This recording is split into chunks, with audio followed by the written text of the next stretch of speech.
Hello student, हमारा आज का टॉपिक है monetary theories of trade cycle. जो हमने पढ़ा था उसमें हमने पढ़ा था कि हार्ट्रे का शुद्ध मौद्रिक सिद्धांत क्या होता है। हार्ट्रे जो होते हैं प्योर मॉनेटरी थ्योरी के बारे में बताते हैं। उन्होंने इस सिद्धांत के बारे में बताया है कि व्यापार चक्र एक शुद्ध मौद्रिक घटना होती है, क्योंकि सामान्य मांग स्वयं एक मौद्रिक घटना है। जो हमारी नॉर्मल जो डिमांड होती है वो भी क्या है, एक मॉनेटरी घटना है। उनके विचार अनुसार यद्यपि युद्ध, भूकंप, बाढ़ इत्यादि अमौद्रिक कारण कभी कभी अर्थव्यवस्था के क्या होते हैं, कुछ भाव जो कुछ उसके पार्ट होते हैं उनको इफेक्टेड कर सकते हैं, पर वो एक लॉन्ग टाइम के लिए उनको इफेक्टेड नहीं कर सकते। एक लंबे समय के बाद क्या हो सकता है, वो खुद ही समाप्त हो जाएंगे। उन्होंने फिर इसके लिए कुछ क्या किया है, एक्सप्लेनेशन दी है कि जो हार्ट्रे है उन्होंने क्या किया है, अपनी जो थ्योरी है उस सिद्धांत की व्याख्या की है। एक्सप्लेनेशन ऑफ थ्योरी में आज हम पढ़ेंगे अपस्विंग एंड बूम क्या होता है, डाउन स्विंग एंड रेसेशन क्या होता है, क्राइसिस क्या होता है और रिकवरी क्या होती है। सबसे पहले हम इसके बारे में पढ़ते हैं कि जो हमारी अपस्विंग एंड बूम होता है, ऊर्ध्व गति एवं तेजी क्या होती है। जब बैंक द्वारा साख की ब्याज की दर में कमी लाकर विस्तार किया जाता है, जो साख होता है, जो क्रेडिट होता है, उसकी जो ब्याज की दर है उसमें कमी लाई जाए तो डेफिनेटली सी बात है कि लोग लोन लेना ज़्यादा पसंद करेंगे। अगर आप लोगों ने लोन देना स्टार्ट किया और उसके बाद आप क्या कर रहे हो, उस पर इंटरेस्ट रेट ज़्यादा रख रहे हो, तो लोग क्या करेंगे, कम लोन लेंगे। तो व्यापारी अपने स्टॉक की मात्रा बढ़ाने पर प्रेरित रहता है। वही कि जब बैंक द्वारा साख की जो ब्याज दर है, जो क्रेडिट दे रहे हैं, वो रेट ऑफ इंटरेस्ट कम कर देंगे, तो लोग क्या करते हैं, लोन लेना स्टार्ट करते हैं। और अपने यहाँ पे जो बिजनेसमैन होते हैं वो क्या करना स्टार्ट कर देते हैं, स्टॉक की जो मात्रा होती है उसको बढ़ाने के लिए प्रेरित हो जाते हैं कि हाँ इतने टाइम में और हम इसमें ज़्यादा प्रॉफिट गेन कर सकते हैं। ठीक है, तो ऐसे में वो क्या करते हैं, अपने यहाँ पे हम देखते हैं कि कई बार हमें कहीं से कोई प्रॉफिट हो रहा है तो हम क्या करेंगे, माल सस्ता मिल रहा है इस टाइम पे, तो बिजनेसमैन क्या करेंगे, उस चीज़ का स्टॉक लगाना स्टार्ट कर देते हैं। लगता है कि इन फ्यूचर वो क्या होगा, हम महंगा करके सेल कर सकते हैं। होता है ना कई बार ऐसा, तो ये चीज़ देखने को मिलती है। वे अत्यधिक मात्रा में उत्पादकों और वस्तुओं के ऑर्डर भेजने लगते हैं। तो हम इस टाइम पे क्या करेंगे कि जो हमारे यहाँ पे जो प्रोड्यूसर है, जिनके यहाँ से माल बन के आ रहा है, हम उन्हें क्या करेंगे, मैक्सिमम से मैक्सिमम ऑर्डर भेजना स्टार्ट कर देंगे कि आप हमारे यहाँ पे ज़्यादा से ज़्यादा वस्तुओं का स्टॉक भेजिए। कई बार तो इतना स्टॉक के लिए ऑर्डर भेजा जाता है कि उसकी क्या होती है, पूर्ति करनी भी बहुत मुश्किल हो जाती है, सप्लाई भी नहीं हो पाती है। अब जो उत्पादक है वो भी क्या, इसके कारण लोगों को रोजगार भी मिलता है। क्यों? क्योंकि देखो, जब किसी कंपनी के पास ज़्यादा ऑर्डर आएगा, ठीक है, जैसे कि आप देखते हैं फेस्टिवल सीजन होता है, तो फेस्टिवल सीजन में क्या होता है, जो स्वीट्स वालों की शॉप होती है वो अपने यहाँ पे क्या करते हैं, वर्कर्स बढ़ा देते हैं। क्यों? वो लिमिटेड टाइम के लिए बढ़ा देते हैं कई बार कि इस टाइम पे क्या होगा, क्योंकि मिठाइयाँ बहुत ज़्यादा सेल होंगी, ठीक है, मिठाइयों के ऑर्डर बहुत ज़्यादा आएंगे, तो वो क्या करेंगे, अपने यहाँ पे कई बार जो अदर्स होते हैं, वो अदर्स काम कर रहे हैं, उसको भी बंद करना पड़ जाता है उन्हें। रीज़न क्या है कि उन्हें पता है कि हमारा जो प्रोडक्ट बन रहा है वो प्रोडक्ट मैक्सिमम से मैक्सिमम सेल होगा, उसके ज़्यादा से ज़्यादा हमारे पास क्या आएंगे, ऑर्डर आएंगे। यहाँ पे बताया भी है कि उत्पादक इन ऑर्डरों की पूर्ति के लिए उत्पत्ति साधनों में, अब देखो, जब हमारे पास किसी चीज़ का, हम किसी भी चीज़ को प्रोडक्ट बना रहे हैं, उस प्रोडक्ट के लिए हमारे पास क्या आ रहे हैं, ऑर्डर ज़्यादा आ रहे हैं, डिमांड ज़्यादा आ रही है, ठीक है, तो हम उसकी सप्लाई के लिए भी क्या करेंगे, कोशिश करेंगे। कैसे कोशिश करेंगे कि उसकी क्या हो सके, मैक्सिमम से मैक्सिमम सप्लाई हो सके। तो उसके लिए हमें क्या करना पड़ेगा, जो हमारे फैक्टर्स ऑफ प्रोडक्शन हो रहे हैं, जिसके द्वारा प्रोडक्शन होता है, उन फैक्टर्स ऑफ प्रोडक्शन को भी वहाँ पे हमें क्या बनाना पड़ेगा, बढ़ाना पड़ेगा, क्योंकि हमें क्या करना है, पूर्ति अपनी बढ़ानी है।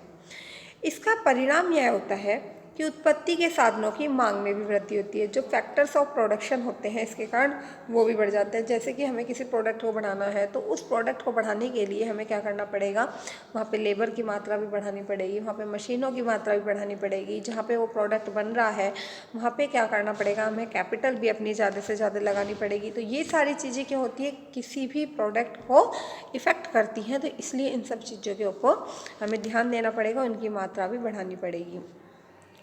अब उत्पत्ति के साधनों की मांग बढ़ने से इसकी पुरस्कार दरें बढ़ेंगी। सिंपल सी बात है, आप जब उत्पत्ति के साधन बढ़ रहे हैं, माल ज़्यादा सेल हो रहा है, माल भी सेल हो रहा है, प्रॉफिट ज़्यादा गेन हो रहा है किसी कंपनी को, तो जो ये फैक्टर्स ऑफ प्रोडक्शन थे हमारे, ये भी क्या करेंगे, अपने जो पुरस्कार है, जो वहाँ पे काम कर रहे हैं, उसको ये भी क्या करेंगे, बढ़ाना स्टार्ट कर देते हैं।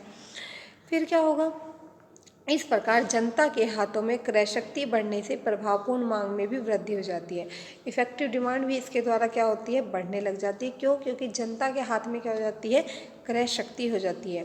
इन सब घटनाओं के कारण एक चक्र चलता है, जैसे कि अर्थात ब्याज की दर में कमी के कारण स्टॉक ऑर्डरों में वृद्धि हो जाती है। सिंपल सी बात है, अगर आपके यहाँ पे क्या हो रहा है, कहीं पे आपको मिलेगी लोन के ऊपर ना रेट ऑफ इंटरेस्ट बहुत कम है, जब वो आपको क्या करना है, प्रिंसिपल पेड करना है, तो उसके साथ साथ थोड़ा सा ही इंटरेस्ट पेड करना है। तो आप लोग क्या कोशिश करेंगे कि हम क्या करें, ज़्यादा बिजनेस में ऐसा बहुत करते हैं कि हम क्या करें, ज़्यादा से ज़्यादा लोन लें और लोन लेने के बाद क्या करें, उस लोन से अपने जो बिजनेस है उसमें स्टॉक लगा लें, माल लगा लें ज़्यादा से ज़्यादा। क्यों? क्योंकि ज़्यादा माल होगा उसको हम सस्ते दाम पे खरीद के फिर क्या होगा, हम महंगे रेट पे उसको सेल कर देंगे।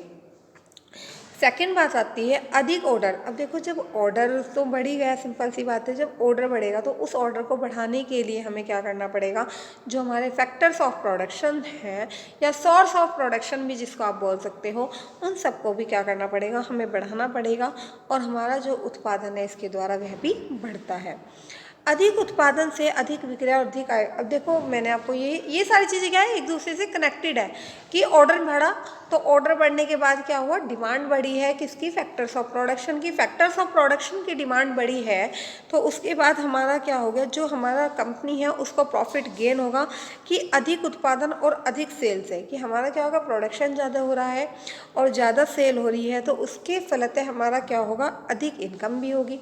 देखते हो आप कि एक छोटा व्यापारी होता है उसकी इनकम अलग है, एक बड़ा व्यापारी है उसकी इनकम अलग है, क्योंकि जो उनका प्रॉफिट गेन करने का तरीका है वो अलग अलग होता है। एक बड़ा व्यापारी कई बार कम मेहनत करके भी अधिक प्रॉफिट गेन कर सकता है। क्यों? क्योंकि उसको क्या होता है, ज़्यादा पैसे बच जाते हैं। ठीक है, क्योंकि उसके पास क्या हो रहा है, ऑर्डर बहुत जगह से आ रहे हैं, कई जगह से उसके पास ऑर्डर आने स्टार्ट हो जाते हैं।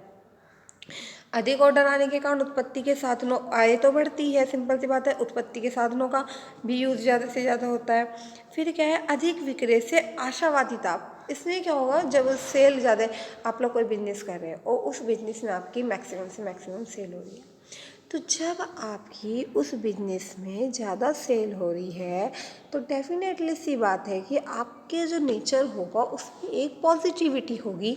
आपके जो आसपास का एरिया होगा उसमें भी आपको क्या करेगा, देखने को मिलेगा, एक पॉजिटिव एटमॉस्फेयर वहाँ पे आपको क्रिएट हो जाएगा। क्यों? क्योंकि हमें लगेगा कि हमारा बिजनेस अच्छा चल रहा है, हम इसको क्या करें और प्रोग्रेस कैसे कराएं। ये सारी चीज़ें देखते हैं ना कि अगर आप कोई काम करना स्टार्ट कर दो, आपने पढ़ाई की और पढ़ाई करने के बाद क्या हुआ, हमारे नंबर अच्छे आए, तो हम क्या कोशिश करेंगे कि हम और ज़्यादा पढ़ाई करें और हमारे मार्क्स जो हों और ज़्यादा अच्छे आए। तो यहाँ पे क्या होगा, अब स्विंग एंड बूम की एक कंडीशन बढ़ रही है कि जो हमारा देखो आगे की ओर जो बढ़ रहा है ना, बूम जिसे कहते हैं, प्रॉस्पेरिटी बूम के नाम से हम जिसको जानते थे, कि इस कंडीशन में क्या हो रहा है कि हमारा माल ज़्यादा बिक रहा है, उसका ऑर्डर बहुत ज़्यादा आ रहा है, फैक्टर्स ऑफ प्रोडक्शंस बहुत ज़्यादा बढ़ रहे हैं, तो ये सारी चीज़ें क्या करती है, उसके ऊपर अपना इफेक्ट डालना स्टार्ट कर देती हैं। फिर इसने बताया कि अधिक विक्रय से आशावादिता बढ़ती है और अधिक आशावादिता के कारण स्टॉक के ऑर्डरों में और भी अधिक वृद्धि होती है, और इसके कारण क्या होता है, जो हमारे स्टॉक के जो ऑर्डर होते हैं वो भी क्या होने स्टार्ट हो जाते हैं, वो भी और ज़्यादा बढ़ने स्टार्ट हो जाते हैं। फिर क्या होगा, अधिक आशावादिता के कारण स्टॉक के ऑर्डर में और अधिक वृद्धि, और इस प्रकार यह चक्र चलता रहता है। क्या होता है अपस्विंग एंड बूम में, इसमें एक आपको ध्यान रखना है कि हमारे यहाँ पे 4-5 कंडीशन होती हैं कि हमारे यहाँ पे क्या होता है, एक तो जो रेट ऑफ इंटरेस्ट बहुत ज़्यादा कम होता है। रेट ऑफ इंटरेस्ट कम होने के कारण क्या होता है, जो बिजनेसमैन लोग होते हैं वो क्या करते हैं, हमारे यहाँ पे स्टॉक की बहुत ज़्यादा डिमांड करते हैं।